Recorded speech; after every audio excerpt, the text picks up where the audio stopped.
मैं नरेश चौहान, ईश्वर में आस्था रखने वाला व्यक्ति। मेरा यह बिल्कुल स्पष्ट मानना है कि परमात्मा की मर्जी के बिना इस जगत में कोई भी पत्ता नहीं हिलता। मैं ये मानता हूं कि परमात्मा कण कण में है, जर्रे जर्रे में है, पत्ते पत्ते में है, सर्वत्र समान रूप से समाया हुआ है। और ऐसे परमात्मा को सतगुरु की कृपा से कोई भी जिज्ञासु भक्त देख सकता है। और मैं अपनी बात करूं तो मैंने भी सतगुरु की कृपा से ऐसे परमात्मा को देखा है। अभी पिछले दिनों मैंने एक वीडियो बनाया था जिसका आप थंबनेल यहां पर देखिएगा। ये थंबनेल, इसमें लिखा है, आप क्यों कहते हैं कि ईश्वर है जबकि ईश्वर है ही नहीं। ये वाक्य मैंने यहां पर लिखा है, लेकिन ये वाक्य मेरा नहीं है। मैं ऐसा नहीं कह रहा हूं कि आप क्यों कहते हैं कि ईश्वर है जबकि ईश्वर है ही नहीं।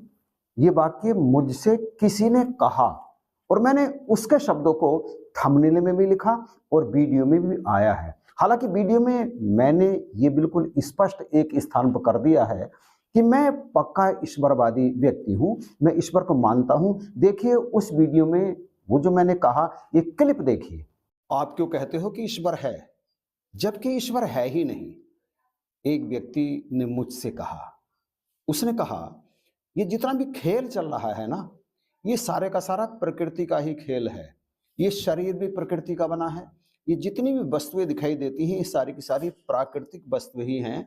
ये स्वयं भी प्रकट होती हैं और स्वयं भी इनका एक दिन अंत हो जाता है। इसमें ईश्वर की कोई भूमिका नहीं है, और भूमिका इसलिए नहीं है क्योंकि ईश्वर है ही नहीं। और मैं उसका मुंह देखता रह गया, क्योंकि भैया मैं तो पक्का ईश्वरवादी आदमी हूं ना। और इसके बाद मैंने पेरियार और चारवाक का नाम लिया, और वो नाम इसलिए लिया क्योंकि वे दोनों व्यक्ति पक्के अनिश्वरवादी, यानी ईश्वर में जरा भी उनकी आस्था नहीं थी। हालांकि वीडियो के आरंभ में भी मैंने स्पष्ट कर दिया बिल्कुल क्लियर कि ये बात मुझसे किसी ने कही। अब कई मेरे ऐसे व्यूअर हैं, बहुत प्यारे हैं, बहुत अच्छे हैं, जो मेरे वीडियो देखते हैं। कई ऐसे भी आए जिन्होंने शायद पहली बार ही वीडियो को देखा और उन्होंने ये अनुमान लगा लिया कि मैं नरेश चौहान ईश्वर को नहीं मानता, जबकि ऐसा बिल्कुल भी नहीं है। मेरे परिवार में जब मेरे मम्मी पापा थे तभी से ही बिल्कुल पूरी तरह से आस्तिक परिवार रहा है। हमारे परिवार में एक भी व्यक्ति ऐसा नहीं है पूरे कुटुंब में जो अनिश्वरवादी हो। और मैं अपनी बात करूं तो माँ से मुझे बचपन से ही ऐसे संस्कार मिले कि मैंने बचपन से ही रामायण, रामचरितमानस, महाभारत जैसे बहुत ग्रंथ पढ़े। और अब जब यहाँ की बात मैं करूं, अब इस एज तक तो मैंने तमाम उपनिषद, पुराण, वेद, मनुस्मृति, तमाम प्रकार के ग्रंथ, इतने मेरे पास पूरी लाइब्रेरी भरी पड़ी है जिसमें तमाम धर्म ग्रंथ हैं। और ना केवल सनातन धर्म के बल्कि बाइबल भी है और कुरान मजीद भी है, और भी तमाम कई और दूसरे धर्मों के ग्रंथ भी हैं। और मैंने उनका अध्ययन किया एक ईश्वरवादी व्यक्ति होने के कारण। मैंने जैसा कि इस वीडियो के आरंभ में कहा कि कण कण में परमात्मा मौजूद है। मेरी जो सांस चल रही है, आपकी जो सांसें चल रही हैं, ये भी ईश्वर के होने के कारण चल रही है। और आप में से कई केवल इस बात को मानते होंगे, और मैं इस बात को जानता हूं कि ईश्वर है तो सांस आ रही है और जा रही है। ईश्वर के होने का इससे बड़ा और कोई प्रमाण है ही नहीं। जब चेतना, जिसे हम जीवात्मा भी कहते हैं, इस शरीर से निकल जाती है तो फिर ये शरीर मृत हो जाता है। ये सारी प्रक्रियाएं जो चलती हैं, ये चलती हैं ईश्वर के होने के कारण। ये जो ब्रह्म है, जो सृष्टि के कण कण में मौजूद है, जर्रे जर्रे में मौजूद है। पहले ब्रह्म ज्ञान प्राप्त करने से पहले मैंने ब्रह्म ज्ञान प्राप्त किया जून 1991 में, अर्थात जून 1991 में मैंने ब्रह्म ज्ञान प्राप्त किया। इससे पहले मैंने जब ब्रह्म ज्ञान प्राप्त नहीं किया था तो पहले से ही छोटेपन से, किशोरा अवस्था से ही मेरी कैसी श्रद्धा रही है, महाबली हनुमान जी का मैं परम भक्त था। चालीसा, हनुमान चालीसा मैंने पूरे 40 दिन हनुमान चालीसा का पाठ किया, मैंने निर्जल व्रत रखा, मैंने मौन व्रत रखे और विशेष प्रकार की शक्तियां सी भी मुझे अपने अंदर आती दिखाई दी। और जैसा कि सभी जानते हैं, जब तक ब्रह्म ज्ञान प्राप्त नहीं कर लेता एक जिज्ञासु, सभी देवी देवताओं का वो पूजन भी करता है, आराधना भी करता है और उनकी भक्ति भी करता है। मैं प्रत्येक नवरात्र का पूरे के पूरे व्रत रखता था, पूरे भाव के साथ में माँ दुर्गा की आरतियां किया करता था। और इतना ही नहीं, मैंने भगवान शिव के भी तमाम व्रत रखे, भगवान कृष्ण जी के बारे में भी मैं कितना कहूँ, वो सारी की सारी प्रक्रियाएं यदि मैं दोहराने लग जाऊं यहाँ पे तो पूरे कई घंटे का एक वीडियो बन करके तैयार हो जाएगा।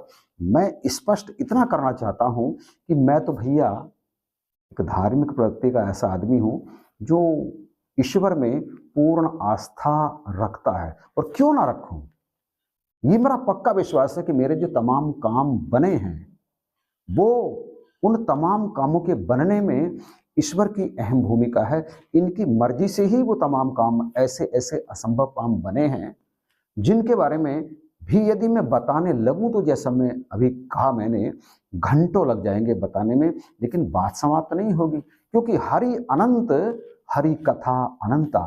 तो ये बात दिमाग में से निकाल दीजिए। मैं उन भाइयों से कहता हूं जो मेरे उस वीडियो को देखकर तमाम तरह के गलत ऊल जलूल कमेंट कर रहे हैं, गालियां भी कई ने लिखी हैं, अशब्द जो अमर्यादित शब्द होते हैं उनका भी प्रयोग उन्होंने किया है। कई बात, क्योंकि मैं भी इंसान हूं भैया, गलत चीज़ तो मुझे भी बुरी लगती है। कमेंट में यदि कोई गलत लिखता है तो फिर मैं भी हर्ट होता हूं, आप भी होते होंगे। मैं ये कहना चाहता हूं कि वीडियो पर कुछ लिखने से पहले आप वीडियो को जरा ध्यान से देखिएगा कि वीडियो में वास्तव में कहा क्या गया है। उस वीडियो में बिल्कुल स्पष्ट कर दिया गया कि वो जो बातचीत किसी से मेरी हुई, मैंने उनको हूबहू उसी तरह से यहाँ पर रखा, और कई लोगों ने ये सोच लिया कि ये बात मैं कह रहा हूँ, मैं अपनी तरफ से कह रहा हूँ, और उन्होंने समझ लिया कि मैं यानी नरेश चौहान की ईश्वर में कोई आस्था नहीं है, जबकि ऐसा बिल्कुल भी नहीं है, ये असत्य है। मेरी ईश्वर में पूर्ण आस्था है। एक बीज जब भूमि में डलता है उसे खाद पानी लगती है, और कई बीजों को तो खाद पानी भी नहीं लगती, फिर भी वो जो अपना वजूद खो देता है तो उसमें से एक पौधा निकलता है और वो पौधा पूरा दरख्त बन जाता है। ये सारी की सारी प्रक्रिया ईश्वर कृपा से ही होती है, ईश्वर के कारण होती है।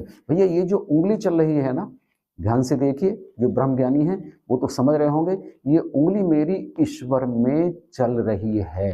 ईश्वर नहीं होते तो ये उंगली चलती ही नहीं, मुंह से शब्द निकलते ही नहीं, कान सुन ही नहीं पाते, आंख देख ही नहीं पाती, ये सारी की सारी प्रक्रिया चल रही है। इसका अर्थ है ईश्वर है। और मेरे बे भाई जिन्होंने ईश्वर दर्शन नहीं किए हैं वो केवल मानते हैं, जबकि मैं मानता भी हूं और जानता भी हूं, क्योंकि मैंने सतोरु की कृपा से ईश्वर का दर्शन किया है। ये बात पहले भी मैंने इस वीडियो में कह दी है। तो मेरे बारे में ये अनुमान लगाना कि मैं ईश्वर में कोई आस्था नहीं रखता, ये बिल्कुल गलत है, और आप ऐसा अनुमान मत लगाइए। मैं प्रमाण दे रहा हूं आपको कि मैं ईश्वर भक्त हूं, पक्का वाला, और परब्रह्म निराकार प्रभु परमेश्वर, ऐसे ब्रह्म जो सृष्टि के कण कण में समाया हुआ है, जर्रे जर्रे में है, पत्ते पत्ते में है, हर किसी के अंदर है, हर किसी के बाहर है, ऐसे प्रभु को मैंने अपने इन्हीं नेत्रों से देखा है, और नेत्र बंद करके भी मैं ऐसे प्रभु का दर्शन करता हूँ और निरंतर उनका सिमरन करता रहता हूँ। तो आप बिल्कुल दिमाग से निकाल दीजिए कि मेरे अंदर कोई नास्तिकता है, बिल्कुल नहीं। और इस वीडियो को इन शब्दों के साथ समाप्त करना चाहूँगा कि आप ये यकीन रखिए कि मैं कभी भी कोई ऐसी बात इस चैनल पर नहीं कहूँगा किसी वीडियो में जिससे आपको कोई मानसिक रूप से आघात लगे, या किसी भी प्रकार से आपको लगे कि ये बात आपकी कल्पना के या आपकी सोच के मैंने विपरीत कही है। ना, ऐसा बिल्कुल भी कभी भी मैं नहीं करूँगा, ना ही करूँगा। तो इन्हीं शब्दों के साथ आपसे क्षमा चाहूँगा, और वीडियो ये स्पष्टीकरण आपको समझ में आ गया है तो बस वीडियो को शेयर कीजिएगा हमेशा की तरह और कमेंट करके बताइएगा कि अब आपकी क्या राय है मेरे बारे में। चैनल पर यदि नए हैं तो इसे अभी सब्सक्राइब जरूर कीजिएगा। इन्हीं शब्दों के साथ ये वीडियो देखने के लिए आपका बार बार धन्यवाद।